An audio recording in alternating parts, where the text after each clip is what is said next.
승리의 선포 제가 예를 들어서 설명드렸는데 예수님께서 직접 지옥에 내려가셨다라는 말이 아니라 기억하셨죠? 직접 내려가신 게 아니라 개념으로서 그곳에 참 승리를 선포하신 사건이다. 예수님께서 진정 승리하셨다라는 것을 조금 더 강조해서 설명하기 위해서 일부 사도신경에는 그런 내용이 담겨 있다라는 걸 제가 조심스럽게 함께 나누어 보았습니다. 여기서 우리가 가지고 가야 될 것은 완벽한 승리를 우리 주님께서 이루셨다라는 것이지요. 거기서 희망 없는 자들이 이 헛된 희망을 품고 있었겠죠. 혹시 우리 편이 이기지 않을까. 근데 예수님께서 뚜껑을 열고 너네 끝났다. 이제 게임 끝이다. 내가 완벽한 승리로 이 세상에서의 이 죄와의 싸움이 종결되었다. 끝났다라고 외쳐주신 사건이 바로 그 사도신경에서 고백한 그 부분이다라는 거 함께 나누었고요. 그 다음에 우리 주 예수 그리스도께서 부활하여 주십니다. 이 부활에 대해서도 이제 함께 나눌 건데요. 앞으로도 우리의 이 대표이신 예수님께서 부활하신 거죠. 우리의 대표, 우리가 한 게 아니라 우리를 대신해서 예수님께서 십자가 지셨고 우리를 대신해서 죄를 용서해 주셨습니다. 그리고 우리를 대신해서 예수님께서 또 부활해 주셨는데요. 부활 후에 예수님의 모습이 어떤 모습이었을까요? 완전한 의로움의 모습이었어요. 물론 그 전에도 우리들이 육신과는 같았지만 죄가 없으신 분이셨죠. 그러니까 의롭다라고 할 수 있지만 더 이상 죄가 다시는 틈탈 수 없이 예전에 몸의 모습이었다고 한다면 성령 하나님께서 죄가 틈타지 못하도록 지켜주시고 성령으로 잉태하게 하시고 그 새가 알을 품듯이 계속 보호해 주셨다 함께 나눈 거 기억나시나요? 그런 몸이었으나 부활하신 그 몸은 절대 그런 몸이 아니라는 거예요. 좀 편하게 얘기해서 죄를 짓고 싶어도 절대로 죄를 지을 수 없는 몸으로 그리스도께서 부활해 주셨고 그 영광스러움을 후에 우리에게 덧입혀 주신다. 나중에도 설명하겠지만 우리가 부활할 그날의 그 육체의 모습은 우리 지금과 같은 모습은 아니리라 생각이 됩니다. 쇠하지도 않고 썩지도 아니할 그 가장 영광스러운 모습으로 우리가 그리스도 예수처럼 부활하게 될 것이다. 그 몸으로 예수님께서 먼저 부활해 주셨다라는 거 함께 나누어 보았습니다. 제가 두 가지 함께 기억해 볼까요? 라고 나누었던 게 십자가를 생각하면 우리는 예수님께서 우리들의 죄를 대신 씻어주신 속죄 대신 씻어주셨다라는 거 설명하고 또 부활은 의로움의 옷을 입었다. 이걸 좀 어려운 말로 칭의라고 표현해요. 근데 죄를 대신 씻어주셨다. 십자가 우리 이해하면 될 것 같고요. 부활하셨다. 우리는 예수님이라는 의로움의 옷을 입었다로 우리가 이 두 가지 개념을 이해하실 수 있으면 좋을 것 같습니다. 넘어가도 괜찮을까요? 네. 자, 46문 함께 제가 먼저 읽도록 하겠습니다. 그리스도께서 하늘에 오르셨다는 말로써 당신이 고백하는 바는 무엇입니까? 답입니다. 시작.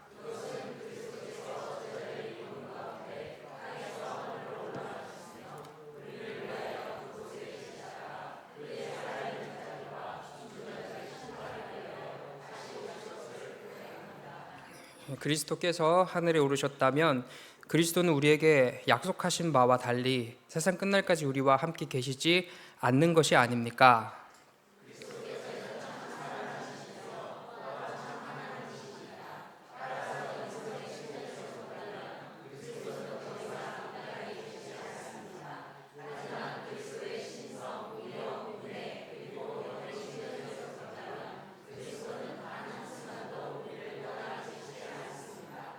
만일 그리스도께서 그의 신성이 계신 곳마다 그의 인성이 또한 계신 것이 아니라면 그리스도의 신성과 인성이라는 두 본질들이 서로 떨어져 있는 것입니까?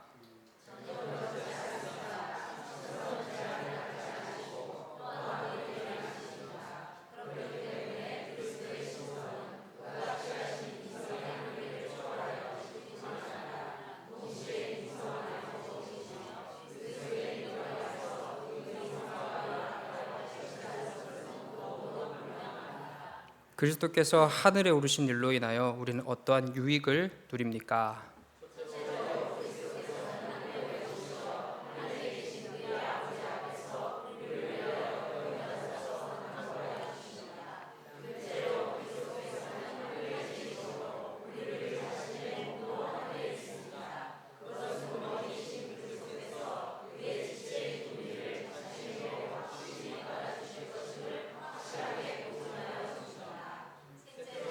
그리스도께서는 하늘에 오르시어 확실한 보증을 더하여 주시기 위하여 곧 그의 성령을 이 땅에 있는 우리에게 보내주십니다. 성령의 능력을 힘입어서 우리는 땅에 속한 하나님 우편에 앉아 계시는 위에 속한 것들을 구합니다. 네. 오늘 저희가 함께 나눌 내용이 하늘에 오르시어라는 한 부분이에요. 우리 사도신경에서 하늘에 오르시어, 다음 주에는 전능하신 하나님 우편에 앉아 계시다가 심판하러 오시는 이야기가 이어져 가는데, 하늘에 오르신 예수님께서 무슨 일을 해 주시냐를 함께 나눠보도록 하겠습니다. 부활하신 예수님께서는 하늘로 올라가셨어요. 근데 저희의 어떠한 이 대한민국의 정서 또는 유대교와는 조금 상관없는 정서에서 이 하늘의 개념은 저희가 위에 쳐다보듯이 하늘이 높네, 가을이 됐네, 구름이 없네라는 생각이 하늘로 생각하기 쉬워요. 근데 저희가 과학 시간에 다 배웠던 것처럼 그 하늘 위에는 우주라는 공간이 또 있잖아요. 하늘이 끝이 아닌 거예요. 근데 이제 유대적 배경으로 저희가 접근을 했을 때 이 하늘의 개념은 하나님의 영역으로서 유대인들은 이해를 했어요. 하나님이 계신 곳, 우리가 알지는 못하지만 하나님의 영역, 하나님께서 지금 계시고 통치하시는 그곳을 하늘이라는 개념으로, 높은 하늘이라는 개념으로 설명을 했어요. 그래서 하늘에 오르셨다라는 말이, 물론 실질적으로 우리가 보기에도 그 제자들이 보는 앞에 예수님께서 하늘로 올라가셨지만 그렇게 해서 정말 그 하늘에 계시는 게 아니라 하나님의 자리로, 본래 계셨던 그 영광스러운 자리로 돌아가셨다. 예수님께서 그렇게 하늘에 가셨다라는 게 하늘에 오르시어에 담긴 의미예요. 성육신 하시기 이전에 성자께서 원래 계셨던 그곳으로 다시 돌아가셨다. 그리고 그 이후에 어떤 일을 해주시나요? 그곳에 계시다가 조금 전에 함께 나누었던 것처럼 살아있는 자와 죽은 자를 심판하기 위하여 이 땅에 다시 오십니다. 살아있는 자가 누구입니까? 살아있는 자는 이 새 생명을 부여받아서 썩어질 육체, 여전히 죄악 가운데 거하는 그 존재들이 하나님의 은혜라는 의로움의 옷을 덧입게 되어서 하나님만 바라볼 수 있게 되고 하나님으로 즐거워할 수 있게 된 인생, 저희와 같은 인생들에게 하나님은 살아있는 자라는 호칭을 붙여주십니다. 그리고 죽은 자는 무엇입니까? 똑같은 죄인이나 여전히 그 죄의 길을 벗어나지 못하고 돌이키지 못하여 하나님 앞으로 나아오지 못하는 자들, 저 죽어가는 사람들을 가리켜 죽은 자라고 표현을 해요. 하나님의 심판, 예수 그리스도께서 다시 오실 이날에는 살아있는 자와 죽은 자가 이렇게 나뉘어지게 됩니다. 그래서 사실 살아있는 자도 여전히 저희도 죄를 짓지요. 그러나 아까 말씀드린 것처럼 우리는 예수님이라는 의로움의 옷을 입고 있기 때문에 예수님 때문에 우리는 살아있는 자로 구분이 되고, 예수님의 옷을 입지 않은 자들은 그렇지 못한 죽은 자로 구분이 됩니다. 분명 확실하게 그날은 오고 분명 확실하게 이 갈라짐은 반드시 일어날 거예요. 우리가 세상에서 아무리 가치 있고 아무리 빛나 보이는 그 무언가를 많이 가졌고 많이 누린다고 할지라도 우리가 그리스도 예수로 옷 입지 않는다고 한다면 그날은 반드시 도래합니다. 그리고 그날의 심판은 반드시 우리에게 내려집니다. 우리가 사실은 이 세상에서 보기에는 보잘것 없어 보이는 인생을 살아갈 수도 있고 그렇지 않은 인생을 살아갈 수도 있겠죠. 그리고 특별히 우리의 이 구원이라고 하는 것이, 우리가 지켜내고 있고 우리가 싸워내고 있는 이 믿음이라고 하는 것이 어떤 누군가의 시선에서는 가치도 없고 저 사람들 모여서 자기들끼리 뭐 하는 거냐라는 어떤 핀잔과 모욕을 우리에게 줄 수도 있겠으나 그것은 이 세상에서의 일이지요. 이 세상이 끝날 반드시 도래할 심판의 날에는 이 그리스도 예수로 옷 입은 우리가 살아있는 자로 하나님과 함께 영원한 평안의 나라에서 살게 된다라는 거죠. 우리는 이것을 믿는, 이것을 바라보며 이것을 기뻐하고 이것을 소망하는 공동체가 바로 우리 그리스도인 공동체인 것입니다.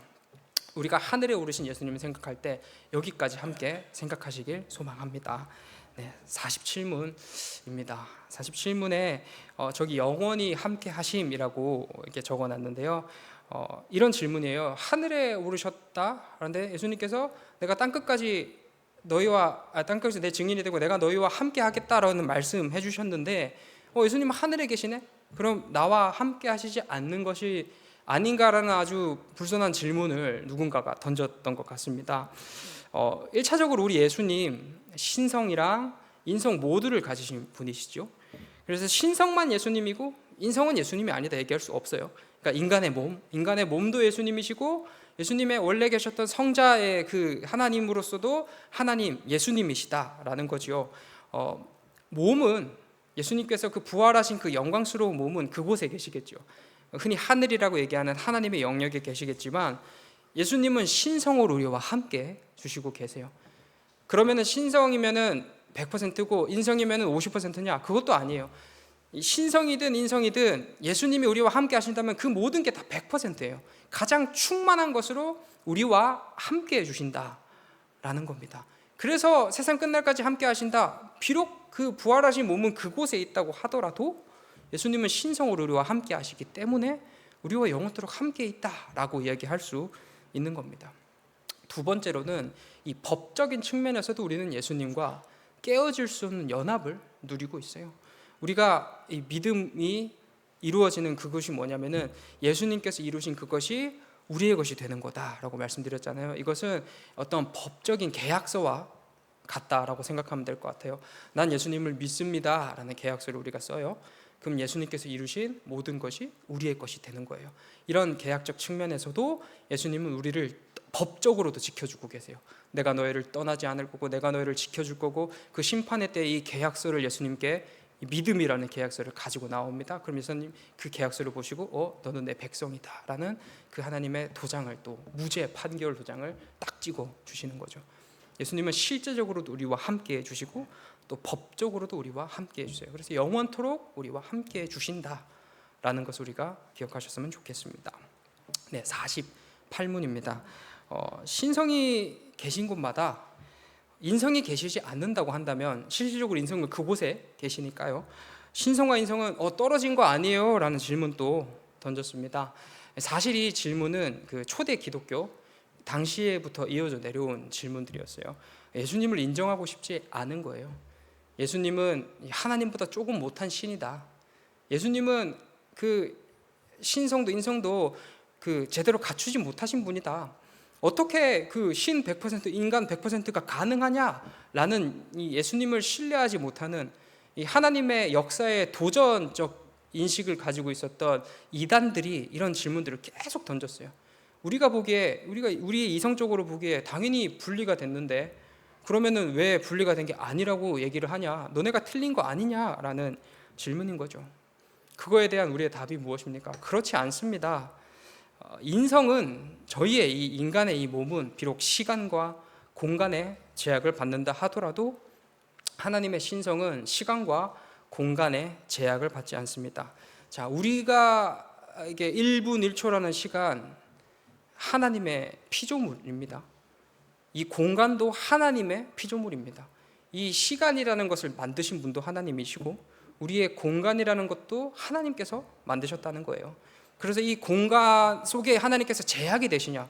그러실 수 없다라는 거죠. 하나님은 이 시간과 공간 너머에서 이 제약에서 벗어나서 그 너머의 영역에서 모든 것을 이루신다라고 했을 때 절대 하나님의 그 신적 능력이 신성이 시간에 구애가 되거나 장소에 구애받거나 하는 일이 결코 없으시다라는 거예요. 그래서 완벽하게 어느 곳에서나 우리 하나님은 계실 수 있다라는 겁니다. 절대 분리되지 않아요. 그곳에 계신 분도 예수님이고 우리와 함께 하신 분도 완전한 예수님이신 거죠. 그러니까 분리가 돼서 우리한테 오신 게 아니라 우리에게도 계실 수 있고 저 하늘에도 계실 수 있다. 그런데 그게 여기 50%만 계시고 거기 50%만 계시는 게 아니라 여기도 100% 계시고 거기도 100% 계신다. 잘 이해가 되시죠? 제가 너무 어렵게 말씀드리는 거 아니죠? 네, 이렇게 100%요? 100%? 헷갈리네요. 그러니까 온 충만하신 하나님께서 여기도 충만하시고 거기도 충만하시다. 우리가 그 정도로 이해하시면 될 것 같습니다. 하나님 말 그대로 신이십니다. 감히 우리의 인간의 영역으로 이해가 불가능한 분이세요. 이게 하나님은 우리가 애쓰고 아무리 노력해도 절대 하나님을 다 알 수 없고 완벽하게 알 수 없어요. 그래서 막 무턱대고 믿기만 하면 됩니다라고 말씀드리는 거 아니에요. 그럼 이 시간을 가질 필요가 없겠죠. 우리는 최선을 다해서 깊이 또 바르게 하나님에 대해서 알아가야 합니다. 그러나 이 모든 시간 속에서, 모든 인간의 마음 속에서 난 하나님을 다 알 수 있어, 난 하나님을 완벽하게 이해해, 내가 아는 하나님이 정답이야 라고 외치는 그 심각한 죄를 우리 인간은 내려놓을 수 있어야 한다는 것이죠. 우리는 완벽하게 하나님을 절대로 알 수 없습니다. 다만 조금 더 옳아 보이는 행동을 할 뿐이에요. 그러니 그 누구도 하나님 앞에서 자신의 옳음을 드러낼 수 없습니다. 동시에 저번에 구역 때도 그렇고 오늘도 목사님께서 말씀하셨지만, 누구든지 우리가 서로 앞에서 내가 더 옳래, 너가 더 그러네라고 절대 얘기할 수 없는 우리들의 존재라는 거죠.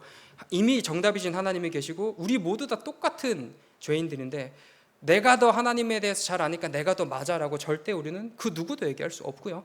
그러니 너의 행동이 틀렸어라고 정죄할 수도 없습니다.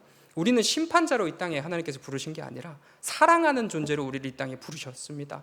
심판하실 분은 오직 그리스도 예수시고 그 앞에서 우리는 모두 다 죄인입니다. 그러니 우리가 서로 심판하고 헐뜯고 싸우는 그 시간보다 서로 사랑하기에도 부족한 시간들이잖아요. 그 시간을 우리에게 주시기 위해서 이 땅에 우리를 청지기로서 보내주셨습니다. 우리들의 삶을 그렇게 살아가는 것이 참 하나님께서 기뻐하시는 삶이자 우리의 지상 명령, 남은 명령, 사랑의 명령을 살아내는 우리들의 인생이라 생각이 됩니다. 분위기가 마치는 분위기 같은데 아직 한 문 더 남았어요. 죄송합니다. 49문입니다. 하늘에 오르신 예수님께서 어떤 우리에게 유익을 주시나요? 첫째는, 이건 이후에 또 나눌 내용이기 때문에 짧게 개념만 정리하고 넘어갈 텐데요. 그곳에서 가장 영광스러운 그곳에서 우리를 위하여 주님께서 뭐 하시고 계세요? 기도하고 계세요. 중보기도 해주고 우리들의 삶을 지키시고 우리들의 삶을 걱정하시고 우리들의 삶에 혹이나 그 악함이 틈타지 못하도록 계속 우리를 위하여 간절하게 우리 주님께서 기도해 주신다라는 거죠. 두 번째는 그 영광스러운 몸이 지금 어디에 있어요? 하늘에 있어요. 근데 예수님 아까 누구라고 그랬죠? 우리의 대표라 그랬죠. 그럼 우리도 그 영광스러운 모습으로 그곳에 가게 될 것에 보증이 되신다는 거예요. 이게 부활의 첫 열매라는 개념이 가진 의미인데요. 부활의 첫 열매로서 그리스도 예수께서 그렇게 이루신 그 모든 것이 훗날 우리의 것이 된다. 우리도 그처럼 그 영광스러운 육체를 입고 그곳에 있게 될 것이다 라는 그 증거로서 예수님께서 계셔 주십니다. 마지막으로 성부께서 보내신 성령이 누구를 통해서 이 땅 가운데 오셨어요? 예수님을 통해서 오셨어요. 그 성령의 인도하심이 어떤 인도하심입니까? 우리를 믿도록 하시고 우리로 하나님을 보게 하시고 찬양하게 하시고 예배하게 하시고 우리의 정체성을 분명하게 드러내게 하는 존재가 바로 나의 능력, 나의 힘이 아니라 내 안에 내주 역사하시는 성령 하나님, 특별히 그리스도 예수를 통하여 오신 성령 하나님께서 그 일들을 해주신다는 거예요. 예수님께서 그러시죠. 내가 올라가면 성령을 너에게 보낼게 라고 하셨죠. 그래서 올라가셨고 성령이 우리에게 왔습니다. 이렇게 우리는 하늘에 오르신 예수님 덕분에 이 모든 것들을 누릴 수 있게 되었습니다. 종합하겠습니다. 하늘에 오르신 예수님, 그 영광을 회복하신 예수님께서는 우리와 영원토록 함께 해주십니다. 또 부활의 첫 열매가 되어주셔서요, 그곳에 인성이 있는 것처럼 우리도 부활의 열매로 그곳에 가게 될 것이고요, 그와 같은 영광스러운 몸으로 우리도 부활하게 될 것입니다. 또 그곳에서 지금의 이 연약한 우리들의 삶을 위하여 늘 우리를 위하여 기도해 주시고요, 또 성령의 통로가 되어 주셔서 성령 하나님께서 예수 그리스도를 통하여 우리 가운데 오심으로 우리들의 삶을 또 지키시고 또 보호하시는 삶을 살아갈 수 있도록 인도해 주셨습니다. 우리들의 죄악된 삶에 은혜라는 빛이 비춰지고요, 여전히 죄인이나 우리가 하나님을 찾을 수 있고 우리가 하나님을 예배할 수 있고 하나님께서 주신 모든 것을 발견할 수 있고요, 누릴 수 있는 우리들의 능력이 되어 주셨어요. 바로 성령 하나님께서 말입니다. 이렇게 우리의 구원은, 우리들의 모든 인생은 오직 예수님 덕분에 누릴 수 있게 된 인생인 것입니다. 우리 가리켜 뭐라고 부르나요? 그리스도인이라 부르죠. 이 그리스도, 예수 그리스도를 의미합니다. 우리의 정체성, 우리의 기독 그리스도라는 그 모든 단어 자체가 예수님을 향해 있어요. 예수님 빼면 우리는 아무것도 아니라는 거예요. 예수님 때문에 예수님이 우리의 전부다라는 표현이 나는 그리스도인입니다. 우리의 정체성 자체가 그리스도를 드러내고 있는 거죠. 예수님, 예수님, 예수님, 예수님이 답인 인생들 우리가 살아가고 있습니다. 이토록 귀한 예수님 우리 더욱더 사랑하면서 예수님께서 말씀하신 명령 서로 사랑하라 라고 말씀하신 하나님과 이웃을 사랑하는 걸음, 그 걸음 넉넉히 걸어가는 우리 모두 되시길 소망합니다. 기도하겠습니다. 사랑이 많으신 하나님 아버지, 주님이 없으셨다면 어쩔 뻔했습니까? 주님께서 친히 와주셔서 은혜의 손길 내밀어 주셔서 우리를 지키시고 보호해 주셔서 우리들의 죄를 씻어주시고 우리에게 의의 옷을 입혀주시고 우리로 당신과 같은 영광스러운 몸을 얻게 해주시고 그곳에서도 우리를 위하여 기도해 주시고 그곳에서 성령을 보내주시고 우리와 함께 해주시는 그 영광스러운 예수님께서 우리를 이토록 사랑하여 주시니 우리가 살아 숨을 쉽니다. 주님, 이 은혜, 이 감격 잊지 않고 살아갈 수 있게 인도하여 주시옵소서. 우리가 받은 이 가장 없는 중에 누려진 이 귀한 은혜들 우리 끝까지 더 풍성히 기억하며 살아갈 수 있도록 저희들의 삶을 주관하여 주시옵소서. 감사드리며 예수님 귀하신 이름으로 기도드립니다.